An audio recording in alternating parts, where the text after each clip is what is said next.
Oh boy! Hey there, everybody! Welcome back to Solshow. Today, I am reviewing the Amazing Spider-Man Dose. And believe it or not, I remember walking out of this film back in 2014, and I remember thinking, wow, what a film. What a Spider-Man movie. This is like the greatest superhero film since like The Dark Knight. My thoughts have changed. The Amazing Spider-Man 2 follows Peter Parker. He's doing his usual Spider-Man thing. Gwen Stacy and him are like in the midst of breaking up and then back together, and then I'm moving, and then maybe I'll move with you. And again, spoilers. We're going to just have a whole on spoiler review here. Obviously, if you don't want spoilers, click off the video. But it mostly is about Electro. Electro is this normal nerdy guy played by Jamie Foxx. Probably the most interesting villain in this entire Amazing Spider-Man franchise, which is not saying a whole lot. But so Electro turns into Electro. You fight Spider-Man. In the midst of that, you got Harry Osborn, who is somewhat shoehorned into the film. He's hanging out with Peter. He gets into a disagreement. Harry Osborn, new villain. You got Rhino in there. And yeah, the first film was a mess. We just took that first film and then we chucked it at the wall and then it scattered everywhere. And this is Amazing Spider-Man 2. I'll do a more proper breakdown here first, though. Peter Parker, Andrew Garfield. He's doing about the same performance. I will say this film, he's actually even better. He seems just a little bit more lax. He seems like a little more confident in Spider Suit. He's a little less like hungover. He's a little less like, what's going on? He seems a little bit more confident, and his chemistry with Emma Stone is even better. Again, that's probably the heart of the film. It's a little cheesy. It's a little like if you're not into that, which I can completely understand, then this film is going to be even worse. But for me, a lot of the stuff with Gwen Stacy was my favorite. The stupid laugh stuff. Them talking about the London scenario where she's gonna move, and there's like, oh, there's crime in London. I'll come with. That actually, like, I didn't know the first time I watched this film. I didn't know the big spoiler of Gwen Stacy dies. Every comic book nerd in the world knows that, but my pea brain going into the film didn't know that. So going through the cycle of them breaking up and then getting back together, and then they're moving, and then she dies. That was actually really hard hitting for me first time I watched it. This time around, I'm a lot less susceptible to like just basic romance like that. You know, how old was I? I was 16 when this film came out the first time. As a virgin, yeah, I thought the fucking Gwen Stacy romance stuff was a lot more hard hitting. This time around, not so much, but even the death scene still gets me. I know it's cheesy, the big web hand coming after her. It's cheesy, but I still like it. Gwen Stacy just smacking the ground, not a blood drop to be seen. I still like it, though. I remember distinctly, because I thought, of course she's still alive. They're doing that whole fake death thing. But again, I didn't know that she was going to die. And there's obviously some people in the audience who thought the same, because I remember when Gwen didn't like come to and they cut to the next scene, I remember someone in my theater going like, what the fuck? And I don't know why. That still gets me every time I think about it. So that's just good source material at that point. But hey, it worked for this film. The Gwen Stacy stuff, probably the best thing I could say about this film. And some of the stuff with Jamie Foxx. I like Jamie Foxx just being like this weird nerdy guy with the gap teeth. I think it's dumb how and he's obsessed with Spider-Man. That's a unique character. That's something we haven't seen in Spider-Man before. Just this Spider-Man obsessive fan who just really wants the limelight. He just wants his due. He just wants him to sing him happy birthday, God damn it. And yeah, I can relate. I've had some shitty birthdays. But then he falls into a vat of eels that electrocute him. And then he wanders around New York City, Times Square. He charges up, and then like he gets mad at Spider-Man for not remembering his name. And then the TV cameras cut to Spider-Man, and he just gets so butthurt about it that he's like, you know what? I think I'm just gonna kill you. And there's some cheesy ass lines like, "It's my birthday, and now it's time for me to blow out my candles, electrocute." What the fuck? Like, again, the same thing happened with the first movie where I was on board for this character. I like him. They're getting some backstory. I think and then it just cuts to this cheesy one-dimensional character who is barely being held together. Even Jamie Foxx can't save this character, and he just becomes a standard villain at that point. We can just take him out. We can kill him. Doesn't matter. Yeah, they really felt like they dropped the ball halfway through the film. And yeah, you could talk about the whole dubstep thing. Literally, Electro's, he's a being entirely made up of electricity. He can still get hit by cars, though.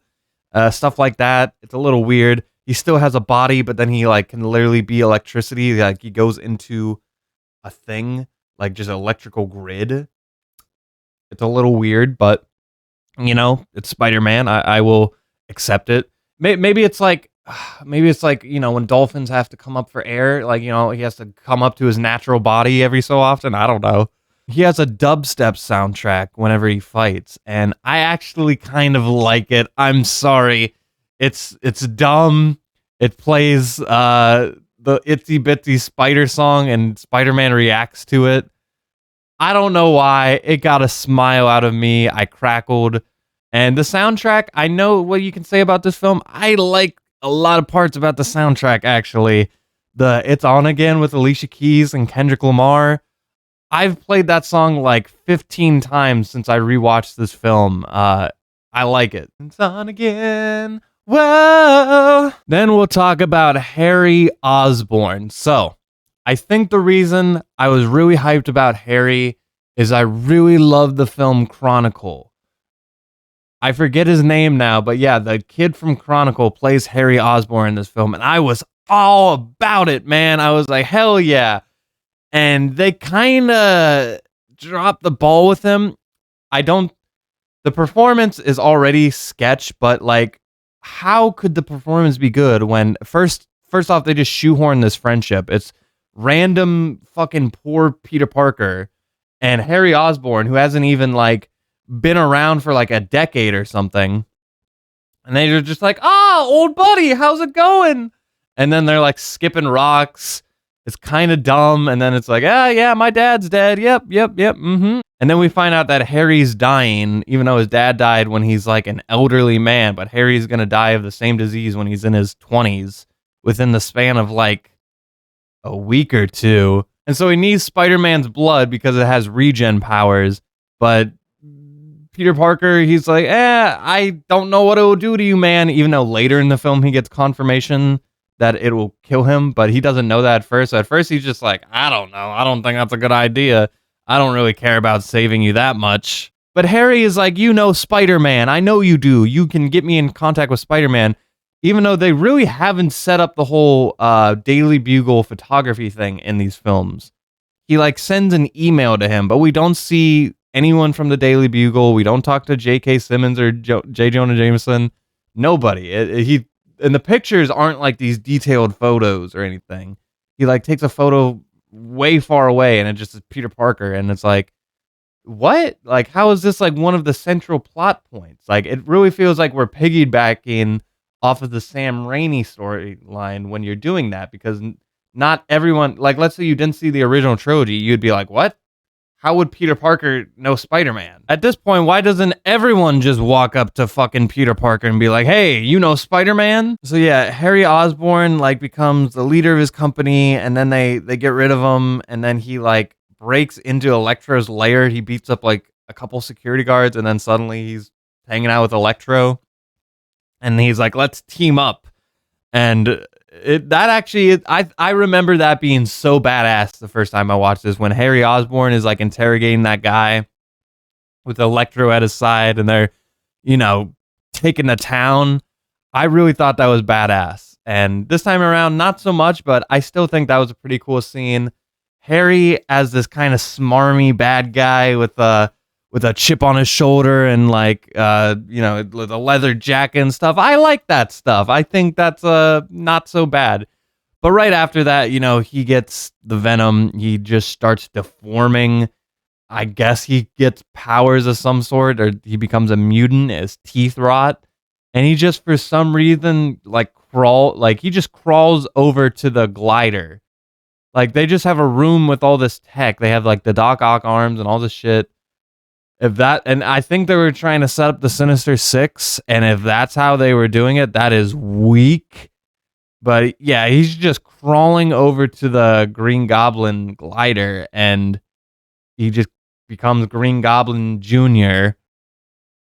What the hell? And I didn't even talk about how Electro looked. Electro has aged, and he just looks like this big blue CGI mess, and Green Goblin is not that much better. And when you already had like the worst looking Spider-Man visually, all of that combined, we're still using some of the like darker tones that I don't think should be in there. But now you have like this kind of like lighter blue aesthetic when they're in Times Square and all that. It looks better than the first film, but not by much. Also, this film is a giant campaign ad. I blame Sony for a large part of how these films turn out, but I don't know how many Sony computers, I don't know how many Sony phones, I don't know how many ham-fisted songs, I don't know how many trailer were packed into the... They had a fucking trailer for an X-Men movie during this film. An X-Men film. What the... during the credits? What the fuck? So yeah, this is a bit of a mess of the film, but it's still Spider-Man. I still like a lot of Andrew Garfield Spider-Man. He's still flying around the city. There's still shots of that I like. I'm never going to get tired of Spider-Man flying around the city. Even this. Paul Giamatti as Rhino is a complete waste. I don't know why he is like marketed as one of the main villains. I don't know why he's in a giant mecha suit. I don't know why he's got this terrible Russian accent or any of the reasons. I don't know why they did anything Rhino related in this film. It's all awful. But even at the end of the film with the little cheesy kid in the Spider-Man suit, and then he comes back, he gets the edge to be Spider-Man again, and then he does the shot that is stolen from the trailer. The final shot of the trailer is the final shot of this movie, which has bugged me since that. Even that, the first time I watched the film, bugged me. But despite it all, I still think that was like kind of a cool scene, just with the kid and everything. Fucking A with Rhino, man. So yeah, this film is a plague, but the host, the original host, is still a pure innocent beacon of light. It's just rotting, and it's like in this weird state where it's just like half rotting, but there's still something in there. And yeah, that's what I think about the Amazing Spider-Man 2. Again, Gwen Stacy stuff. It's the first time I knew about Gwen Stacy dying. You still got Andrew Garfield Spider-Man. There are parts of the Norman Osborn and Jamie Foxx performances I like. They're like half really bad and half like pretty good. Oh, there's a whole arc with Spider-Man and his parents where he goes down to the stupid train and he's making this fucking board, and all of that was dumb. It's like, oh, like my dad just knew everything. My dad left me a giant train to find with another button. I can just press play and it'll tell me the exposition dump. It's all really dumb. This film really felt like it stopped trying after a while, but again, there are bits of it I like. I'm going to give The Amazing Spider-Man 2 a very light 6 out of 10. I don't enjoy it very much, but there's just that sliver of stuff I find good that keeps it alive for me. So that's what I thought of The Amazing Spider-Man 2. Let me know your thoughts down below. We have finished our Amazing Spider-Man duo. We've finished the Sam Raimi trilogy. I don't think I'm going to watch the Tom Holland films because I want to do like a big MCU project where I watch each of the films, but we'll see. But those are my thoughts on the Amazing Spider-Man films. Thank you for watching, and until next time, with that, I leave you.